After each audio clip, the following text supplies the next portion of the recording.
Salut, là je suis à Kunming, il fait un soleil, bah voilà, enfin, vous voyez ma gueule quoi, il fait un soleil de taré. Pour la première fois j'ai un ciel bleu, mais bleu de chez bleu, avec pas de pollution, pas de nuages. En fait je suis dans la capitale du Yunnan.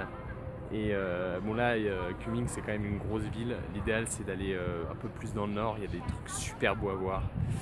Et je regrette vraiment de ne plus avoir assez de temps sur mon visa pour aller faire un tour là-bas. Voilà, Chine c'est grand, il y a énormément de choses à voir, clairement.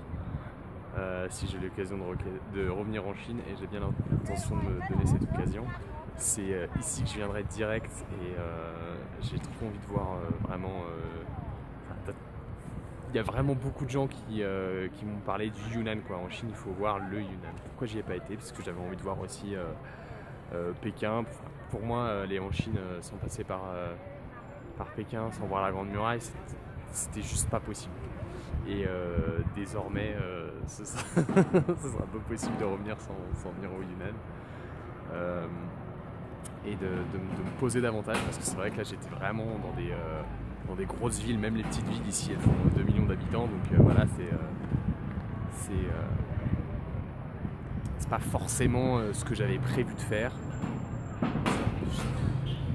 Parfois ça s'impose, c'est pas que tu choisis pas, c'est juste que ouais, je sais pas, les choses se passent et ouais, bref.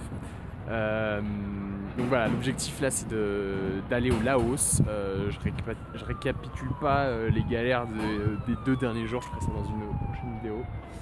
Voilà, il y a des bus juste derrière moi, j'espère qu'il y en a un qui peut m'emmener au Laos. Normalement, pour le Laos, le visa c'est tranquille. On paye un peu plus cher quand on n'a pas de photo d'identité sur soi, ce qui est mon cas, et on paye un tout petit peu plus cher aussi quand c'est le week-end, ce qui est le cas en ce moment, donc voilà. Mais a priori on peut rentrer comme ça, enfin c'est ce que dit Lonely Planet, il n'y a pas de contre-indication sur le site de l'ambassade, donc c'est parti quoi. Et il y a une petite ville vraiment proche de la frontière. Et aussi, si je me suis grouillé de venir ici, que j'ai payé plus cher exprès pour arriver plus tôt ici, c'est parce que j'avais envie d'avoir quelques jours de marge au cas où ça passe pas aujourd'hui. Donc si jamais c'est galère, je verrai dans les 2-3 prochains jours qui restent avant l'expiration de mon visa, comment je peux faire pour obtenir un visa, enfin un moyen d'aller au Laos en toute légalité. Voilà, donc suite des aventures ce soir j'espère au Laos. Ciao ciao.